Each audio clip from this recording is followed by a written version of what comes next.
Glória a Jesus. Graças a Deus. Meus irmãos, vamos nos pôr de pé para nós lermos a palavra de Deus em nome de Jesus de Nazaré. Todos quanto puderem, por favor, em reverência a palavra de Deus, se coloque de pé, vamos ler a palavra do Senhor. Abra a tua Bíblia comigo no capítulo de número 24, aliás, 23 do profeta Jeremias. Jeremias, capítulo de número 23. Glórias a Deus. Veja se há alguém que está ao seu lado sem a palavra. Aproxime-se para que juntos possamos ver a santa palavra de Deus. Glória a Jesus.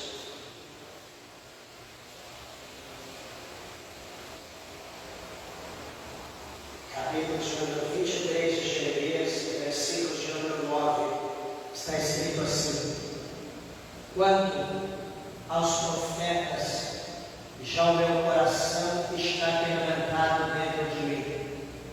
Todos os meus ossos estremecem. Sou como um homem embriagado e como um homem vencido de vinho, por causa do Senhor e por causa das suas santas palavras.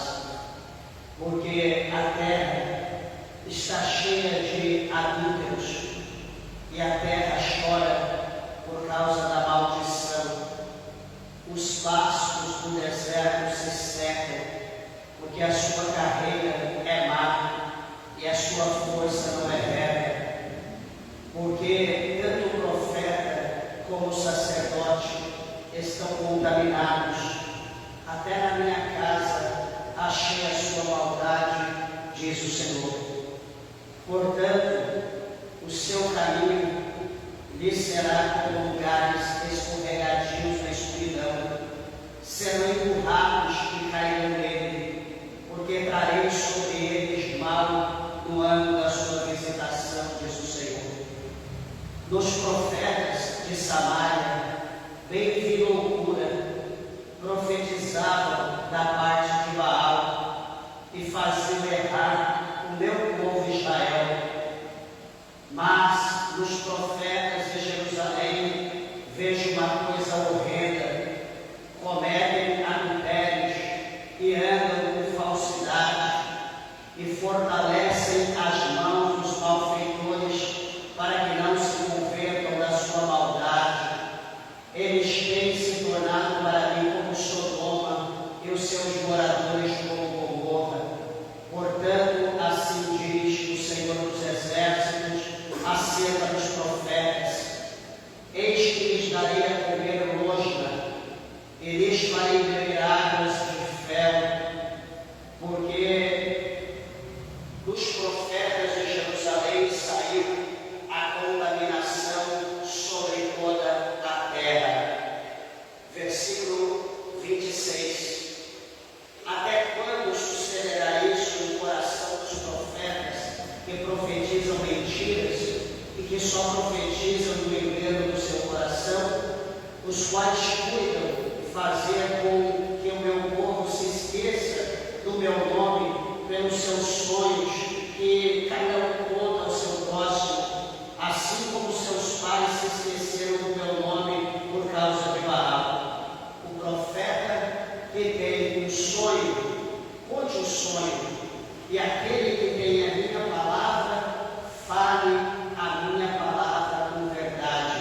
Que tem a palha com o trigo, diz o Senhor? Porventura a minha palavra não é como fogo, diz o Senhor, e como um martelo que esmiuça a pedra? Amém, meus irmãos? Até aqui, levante a tua Bíblia, vamos orar, peça a Deus que o Senhor fale ao nosso coração neste culto. Amantíssimo Deus, eterno e poderoso Pai, Deus poderoso, Deus criador dos céus e Deus criador da terra, amado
Glória a Jesus. Igreja, eu peço, por favor, a tua atenção, a tua reverência, a palavra de Deus, em nome de Jesus. Peço aos irmãos encarecidamente, por favor, evite me levantar. Venha, por favor, para me recuperar, para o colégio, encerrado, porque já se faz tarde.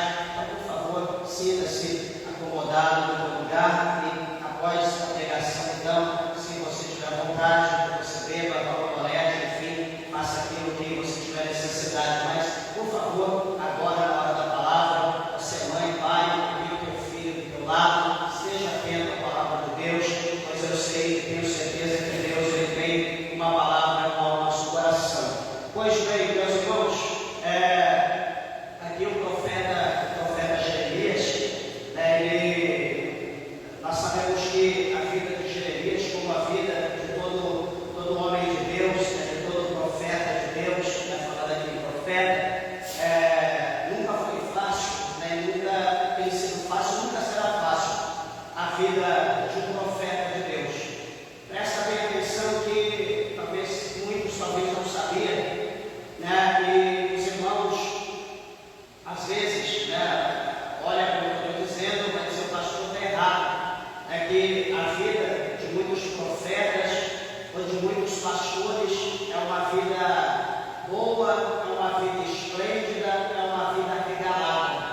Meus irmãos, na verdade, não é assim.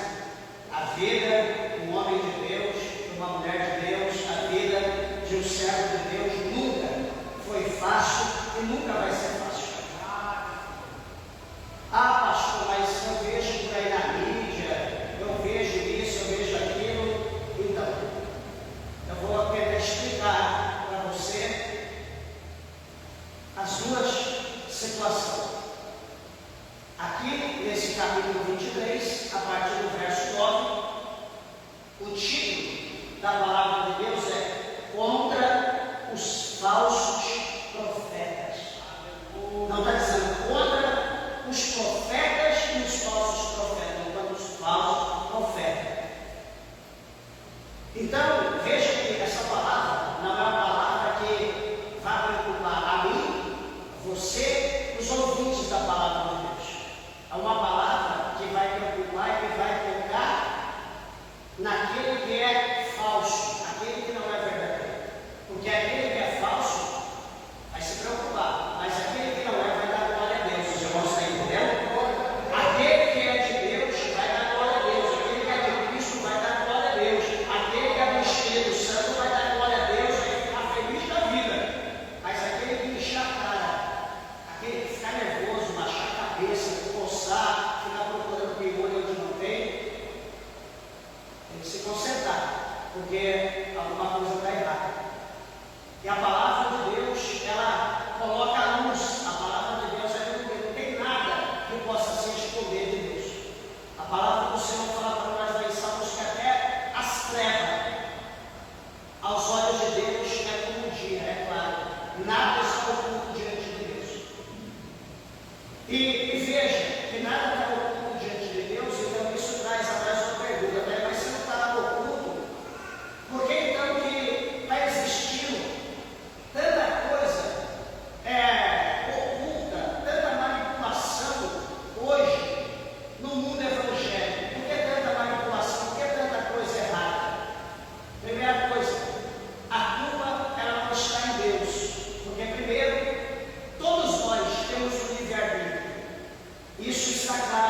Não era assim. Por que que houve essa mudança? Porque a igreja mudou de sentido. A igreja hoje está se tornando uma empresa. A igreja hoje está se tornando uma indústria, aonde as pessoas são funcionárias para manter alguém. E é isso que a Bíblia ensina, não é isso. A igreja não é indústria. A igreja é uma sociedade sem fins lucrativos. O intuito da igreja é ensinar, é instruir, é preparar o povo para ir morar no céu com Cristo. O meu intuito é preparar um povo diferente, um povo compromissado com os céus, um povo que seja a imagem, a semelhança de Cristo, do nosso mestre. A minha função não é levantar empreendedores, a minha função não é levantar empresários. Se você quer ser empresário, empresária, meu amigo, vai trabalhar, vai fazer faculdade, vai aprender alguma coisa, vai se virar. A igreja não é lugar para isso. A nossa igreja não é lugar para isso. Mas tem muito lugar aí que é dessa maneira, que está dando cursos e cursos e cursos como ficar rico, usando a igreja como comércio. E a igreja de Deus não é isso. Isso é o que? Obra de falso profeta. É a palavra de Deus aqui está falando contra os falsos profetas. Se porventura eu pegar esse microfone como eu estou aqui e eu começar a ensinar, pregar outra coisa, instruir os irmãos em outra coisa que não seja a palavra de Deus, a verdadeira palavra de Deus, eu estou sendo caracterizado como falso profeta. Por quê? Porque eu estou ensinando algo, eu estou pregando, doutrinando algo que não consiste com a verdade, com a palavra de Deus. Pastor, mas o que tem que ser feito? O que tem que ser feito? A Bíblia fala para nós examinarmos a palavra de Deus. Então, se você examinar a palavra de Deus, você vai conhecer a palavra de Deus. Você vai começar a ter conhecimento, e você vai ter entendimento, inteligência, e vai começar a observar que o que eu estou pregando, ou o que alguém está pregando, é verdadeiramente a palavra de Deus ou não. De vez em quando eu ouço alguma coisa, eu digo para os irmãos claramente, não gosto de ficar ouvindo pregação, sou uma pessoa que não gosta de ouvir mensagem de ninguém, não ouço, da minha esposa que pode perguntar, não ouço. Às vezes eu vou murmurar, eu vou ouvir uma heresia, outra coisa, eu sou estar na igreja diferente, aí não fico por aí procurando mensagem de ninguém para ouvir. Não gosto disso, eu prefiro ficar lendo a palavra de Deus, estudando a palavra do Senhor, porque existem muitas heresias por aí, muitas pessoas usando teologia, muitas pessoas usando muita coisa para poder enganar. Não, porque agora eu estudei, porque agora eu descobri que não é assim, agora é assim, e a pessoa tem a mente fraca quando vê daqui a pouco se desvia da verdade. E nós temos que vigiar, porque está cheio de pessoas introduzindo doutrinas falsas, doutrinas mentirosas dentro da igreja. E veja, amados irmãos, que o profeta Jeremias, ele mostra aqui para nós que tanto em Israel, como ele fala aqui em Samaria ou Samaria, tanto em Judá ou em Jerusalém, ele fala que a mentira, os falsos profetas entraram dentro do povo, no meio do povo de Deus, entraram de uma forma tão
estava agindo da mesma maneira. Ele não estava conseguindo entender o que é santo, o que é profano.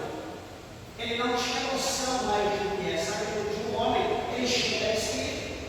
É como, meus irmãos, tudo começa de pouquinho. A gente começa um pouquinho lá fora e depois aquele pouquinho vem para dentro. Aí lá fora a gente passa mais um grau, aí aquele grau lá fora a gente traz para dentro. E daqui a pouco a gente chega num nível tão tenebroso que a gente traz para dentro, porque a gente está acostumando. Tanto lá fora, a gente acostuma tanto que a gente traz para dentro da casa de Deus e acha que a casa de Deus é a mesma coisa do mundo. Igreja,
de uma grande denominação. O que ele está falando aqui no versículo 13? Que os profetas de Samaria estavam profetizando por Baal. Olha como o espírito evoluiu, olha onde ele chegou, até no nosso dia hoje. Por quê? Falta de discernimento, falta de interpretação, falta de oração e jejum, falta de visão de Deus, de saber o que é de Deus, o que é do diabo, de conhecer o que é santo, o que é profano. Agora Deus vai ver acontecer isso dentro da igreja, Deus vai ficar quieto. Olha o versículo de número 14. Mas nos profetas de Jerusalém, o Senhor diz que ele vê algo morrendo. Ou seja, traduzido, ele está vendo coisas terríveis. Por quê? Ele está dizendo: cometem adultérios e andam com falsidade. Meus irmãos, a pior coisa que existe é isso aqui: adultério espiritual e falsidade. Eu aqui diante de vocês eu sou uma coisa e longe de vocês eu sou outra. Vocês diante de mim são uma coisa e me ver por aí é outra coisa. A pior coisa que existe é falsidade. Nós não podemos agir com falsidade, mas o povo agia com adultério, o povo agia com falsidade, e a Bíblia diz ainda que eles fortalecem a mão dos malfeitores para que não se convertam da sua maldade. Veja bem, alguém entrava na igreja, algum alcoólatra, e eles, em vez de ajudar aquela pessoa a se libertar, eles iam beber junto com aquela pessoa e manter a pessoa no vício. Eles não procuravam libertar a pessoa daquele mal. Eles não instruíam, eles não ensinavam as pessoas a se libertar, não pregavam a verdade, e a pessoa continuava por ele. Será que está vendo isso hoje? Veja bem, as pessoas vêm para a igreja. É o que eu falei, hoje a preocupação é só dízimo e oferta. Ninguém está preocupado com salvação. Alguém vem para a igreja, a gente vai instruir, né? Você foi batizado, você é casado, quem te batizou, você trabalha do quê, onde você trabalha, como que está a tua vida, a gente procura saber. E procura instruir a pessoa do jeito, a pessoa já está 1 mês, 2 meses que batizou. Peraí, depende da pessoa. As coordenadas foram dadas, a gente passou as coordenadas, agora a pessoa tem que aceitar. Eu não vou obrigar a pessoa a se batizar, a aceitar. Eu digo isso por minha vontade, eu vou dar o norte. E se a pessoa quiser, a pessoa vai seguir. Eu não vou obrigar ninguém. A pessoa vai saber da verdade.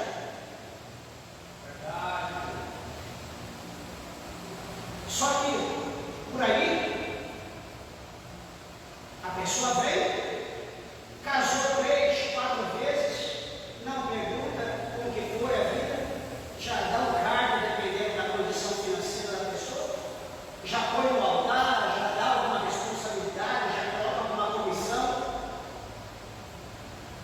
A pessoa vem de lá, mora com um hoje, mora com outro amanhã, não está nem aí, importante já está abençoando a igreja.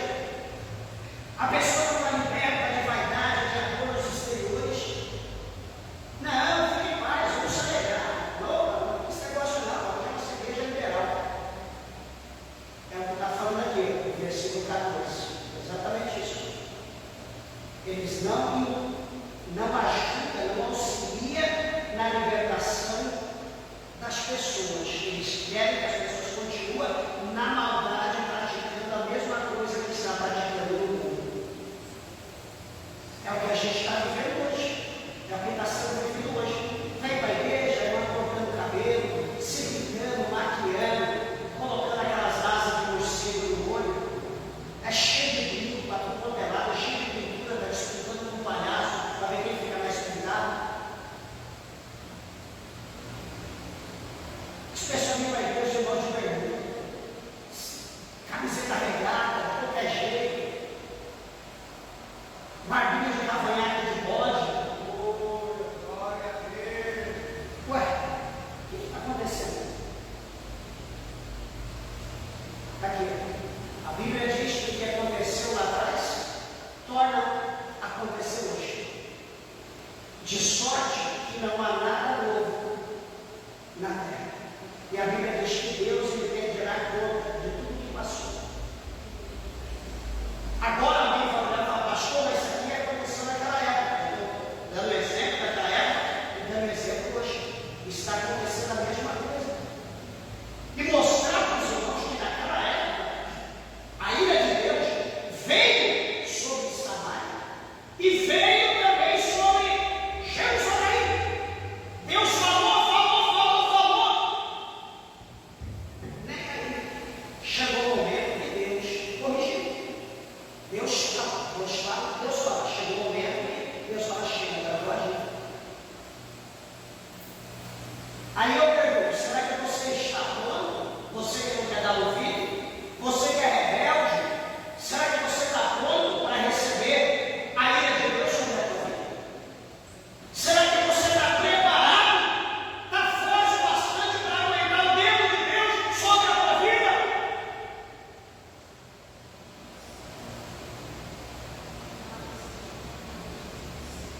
Para que não se converta da sua maldade, eles têm se tornado para mim como Sodoma, e os seus moradores como Gomorra, diz o Senhor.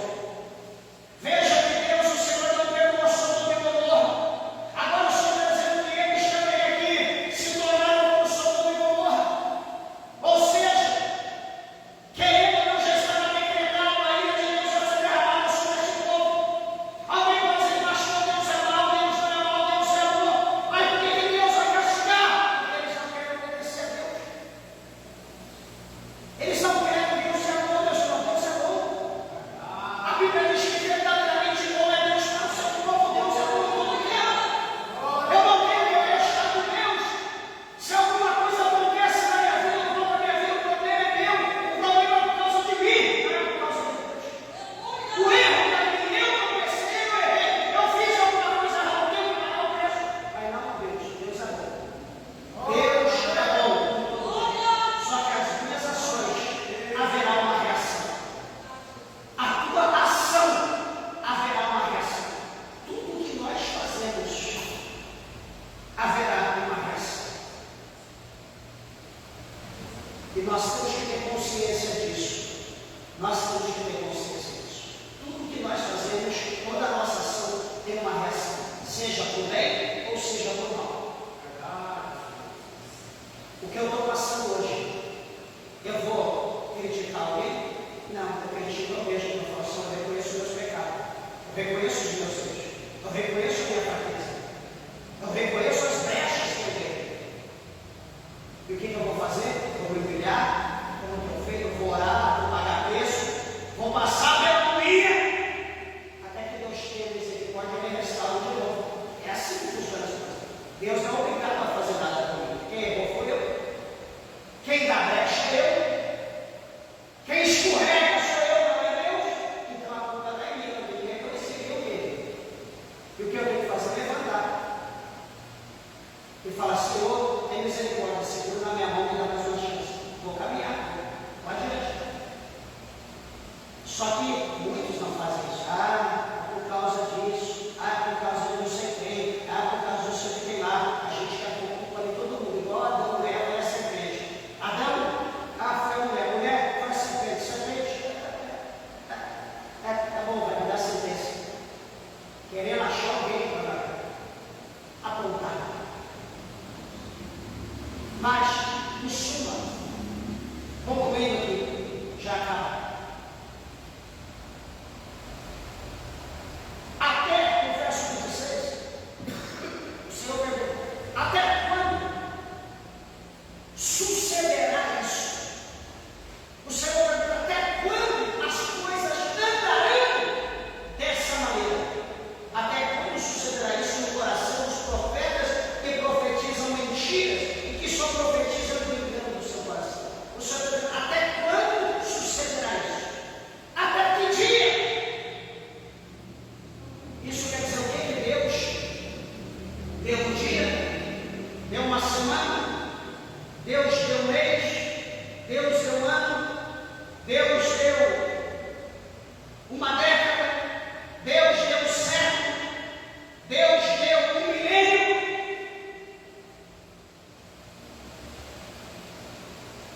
E lá pelas tantas, Deus olha para elas. Não vai haver mudança? Vocês não vão mudar? Então eu vou ter que agir. Então eu vou ter que questionar minha palavra. Glória a Deus, aleluia. Meus irmãos, Deus é um Deus que dá tempo para nós. Nós precisamos entender o reino de Deus. E é interessante que ele fala no versículo 28 que o profeta que tem o sonho, ele pode o sonho, só que não fale menos nem a mais. Ele seja justo, ele fala o sonho. E agora, para mim, imagino que essa é a parte mais importante do versículo, ou do capítulo.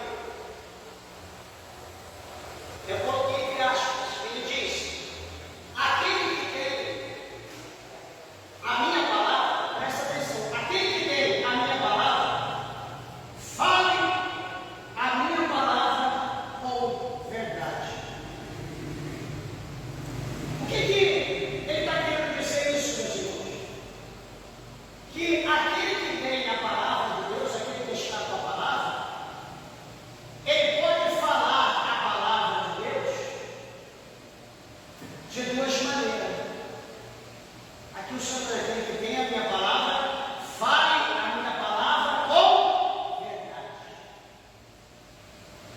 Porque a pessoa pode usar a palavra de Deus para falar mentira. Ele pode usar a palavra de Deus para falar engano. Ele pode usar a palavra de Deus para levar o povo à perdição. A Bíblia diz que a palavra é como espada de dois gumes, corta os dois lados, dois fios, ou fios, ela corta os dois lados, tanto do lado da luz quanto do lado das trevas, tanto do lado da alma quanto do lado da carne, ela corta dos dois lados. Então ele diz: aquele que tem a minha palavra, fale a minha palavra com verdade. Porque daí ele usa aqui a expressão que tem a palavra como trigo, o que tem a palha como trigo. É semelhante. Por quê? A palha serve para guardar o trigo. Você abriu a palha, você tirou o trigo. A palha agora o quê? É descartada. A palha não tem mais nada. A palha agora vai para o fogo. E o trigo vai ser usado como alimento. Aí o Senhor pergunta: qual é a equivalência da palha com o trigo? Então ele fala: o que tem? Qual é a equivalência da mentira com a verdade? É como a palha. O fogo, a mentira é o fogo. A verdade é como o trigo, que traz vida, que alimenta. Glória a Deus. Então, igreja, o Senhor está cobrando de nós que nós que temos a palavra de Deus na nossa mão, que nós não venhamos maquiavelar, que nós não venhamos tirar da palavra de Deus aquilo que agrada o nosso coração. É como a gente observa aí hoje. Hoje as mensagens que é pregada, as palavras que são faladas, é só para massagear o coração. É só para massagear a mente das pessoas. A palavra de Deus é poder de Deus para aquele que crê. A palavra de Deus alimenta. A palavra de Deus transforma. Peraí, se não está havendo libertação, se não está havendo transformação, se não está havendo mudança na vida das pessoas, o problema não está em Deus, o problema não está em Cristo. O problema está na forma ou na pessoa que está com a palavra. Ele está usando a palavra para a verdade ou está usando a palavra para a mentira? O problema é que as pessoas estão endeusando o homem, estão tornando cada homem um Deus. Então, esquecendo que nós somos pó, que a Bíblia diz que Deus está procurando verdade.